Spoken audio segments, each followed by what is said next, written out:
Breast feed यानी कि स्तनपान करवाना बच्चे के लिए कितना ज़रूरी होता है, इसके बारे में तो बहुत बात होती है। माँ के दूध से बच्चे की इम्यूनिटी मजबूत होती है, पर स्तनपान का फ़ायदा केवल बच्चे को नहीं, माँ को भी होता है। ऐसे एक फ़ायदे के बारे में आज हम बात करने वाले हैं। ललन टॉप की व्यूअर मेघना ने हमसे एक सवाल पूछा है। उन्होंने कई लोगों से सुना है कि ब्रेस्ट फीड करवाने से ब्रेस्ट कैंसर का खतरा कम होता है। वो जानना चाहती हैं कि क्या ये वाकई सच है, और अगर हाँ तो इसके पीछे वजह क्या है। सुनिए डॉक्टर्स क्या कहते हैं।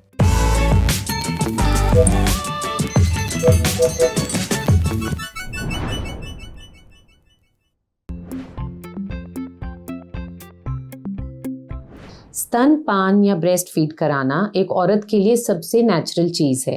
दूध पिलाना बहुत बहुत बहुत आवश्यक है, केवल बच्चे के लिए नहीं, ये माँ के लिए भी बहुत लाभदायक होता है। इसीलिए हम सबको कोशिश करनी चाहिए कि जिनका बच्चा हो वो उसको दूध पिलाएं। एक तो जो वजन आपने प्रेगनेंसी में गेन किया है वो लूज होता है, लेकिन कैंसर के रिस्क को लेके भी, ब्रेस्ट कैंसर के रिस्क को लेके जो लेडीज प्रॉपर स्तनपान करती हैं, और स्तनपान का मतलब है कि आपको एटलीस्ट 1 साल तक बच्चे को दूध पिलाना है, जिसमें से कि पहले 6 महीने एक्सक्लूसिव ब्रेस्ट फीडिंग, मतलब केवल अपना दूध देना है, ऊपर का दूध या डब्बे का दूध नहीं देना है। जब हम अपना दूध बच्चे को पिलाते हैं और साल तक पिलाते हैं तो शरीर में जो हमारा फीमेल हार्मोन ईस्ट्रोजन है उसका जो असर है वो थोड़ी देर के लिए रुकता है, और ये जो रुकता है असर, उससे जो कैंसर बनने का खतरा है वो कम होता है। हम इसको life time exposure to oestrogen बोलते हैं। तो उस टाइम पे क्योंकि हमारी जो अंडादानी या ओवरी होती है उसमें अंडे वैसे नहीं बनते, उससे जो रिस्क है हार्मोन लेवल्स कम होने की वजह से ब्रेस्ट कैंसर का रिस्क कम होता है। ये भी देखा गया है कि ब्रेस्ट फीडिंग या स्तनपान से जो ब्रेस्ट के अंदर कई हानिकारक सेल जो कि आगे जाके कैंसर बन सकते हैं, वो जो सेल हैं वो कुछ केमिकल प्रोड्यूस होते हैं ब्रेस्ट फीडिंग लेडीज की ब्रेस्ट में, उससे वो सेल खत्म हो जाते हैं। और जो लेडीज बिल्कुल ब्रेस्ट फीडिंग नहीं करती उनका लाइफ टाइम खतरा कैंसर बनने का 4 से 10 गुना ज्यादा होता है। इसीलिए कोशिश यही करनी है कि अपने बच्चे को जितनी देर तक, साल तो minimum, up to 1.5 years 2 years तक जरूर दूध पिलाइए। आपके लिए भी लाभदायक है और आपके बच्चे के लिए भी बहुत लाभदायक है। ब्रेस्ट कैंसर का सबसे कॉमन लक्षण वो है गांठ, ब्रेस्ट में गांठ होना। अब ये लोग ये मानते हैं कि अगर गांठ होगी या दर्द होगी तभी वो कैंसर हो सकता है, पर ये सबसे गलत धारणा है।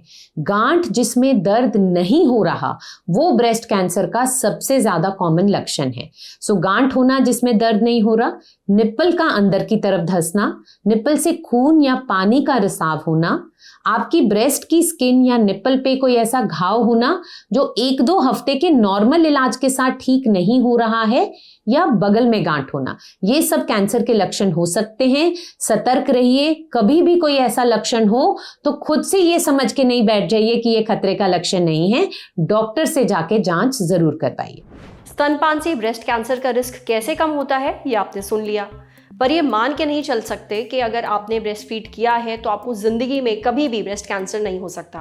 हाँ, रिस्क कम जरूर हो जाता है, पर 100% खत्म नहीं होता। इसलिए डॉक्टर ने जो लक्षण बताए हैं उन्हें याद रखिए।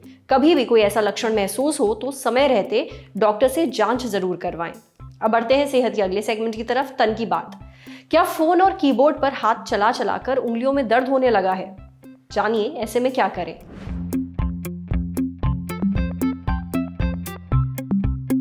अगर लंबे समय तक कीबोर्ड या फिर फोन इस्तेमाल करने के बाद उंगलियों में दर्द है और ये जा नहीं रहा तो डॉक्टर की सलाह से ब्लड टेस्ट करवाने चाहिए, क्योंकि जिन लोगों में विटामिन डी या फिर विटामिन B12 की कमी पाई गई है उनमें ये दिक्कत ज्यादा देखी जाती है। ये दिक्कत आसानी से नहीं जाती जब तक शरीर में विटामिन डी या फिर विटामिन B12 की कमी पूरी नहीं होती। यूरिक एसिड, विटामिन डी और विटामिन B12 के लेवल को चेक करवाना चाहिए। अगर उसमें कोई भी प्रॉब्लम है तो उनकी कमी पूरी करनी चाहिए, ये भी इलाज का हिस्सा है।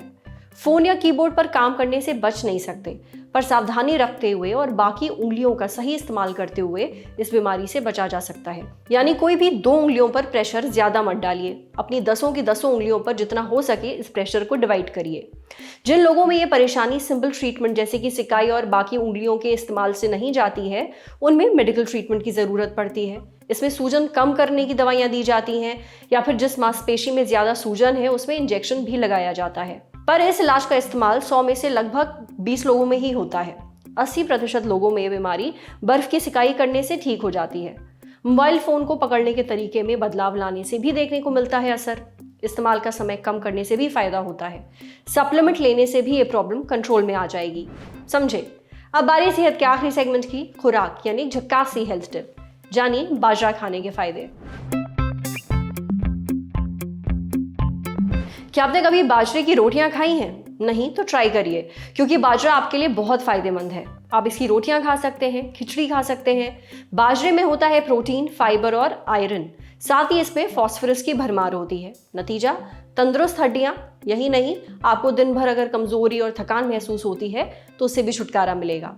आज सेहत पर इतना ही। अगर आप एक डॉक्टर हैं, हमसे कुछ शेयर करना चाहते हैं, तो जो ईमेल आईडी इस वक्त आपको अपनी स्क्रीन पर दिख रही है उस पर हमें एक मेल भेज दीजिए। जाते जाते एक मजे की बात सुनते जाइए। शुरू हो गया यूट्यूब पर ललन टॉप का नया मेंबरशिप प्रोग्राम LT प्रीमियम। क्या होगा इस मेंबरशिप में? LT प्रीमियम मेंबर्स किसी भी प्लेटफॉर्म से 3 दिन पहले ही देख सकते हैं guest in the news room और किताब वाला जैसे शोज। ललन टॉप के एंकर्स हर हफ्ते आपसे करेंगे लाइव चैट, देंगे आपके सवालों के जवाब। ललन टॉप के न्यूज रूम में क्या होता है? अर्ली एक्सेस ब्लॉग में दिखेगी न्यूज रूम की रोचक उठापटक। ये मेंबरशिप लेने के बाद सिने सन्यासी समेत कई सारे नए नवेले पॉडकास्ट भी आप सबसे पहले सुन पाएंगे। काम करते करते महीने भर ललन टॉप वालों ने क्या मजेदार गड़बड़ियां की हैं, गलतियां की हैं, ये BTS वानी बिहाइंड द सीन्स भी आप देख पाएंगे। मजेदार स्टिकर्स के साथ चैट कमेंट करके आप नजर आएंगे सबसे अलग। इन स्टिकर्स का इस्तेमाल आप YouTube के चैट्स और कमेंट्स में कर पाएंगे। इस मजे के लिए क्या करना होगा? जाना होगा ललन टॉप YouTube चैनल पर और ज्वाइन बटन दबाना होगा। सिर्फ 59 रुपए मिलेगा आपको महीने भर का ललन टॉप मजा। सूचना समाप्त। शुक्रिया।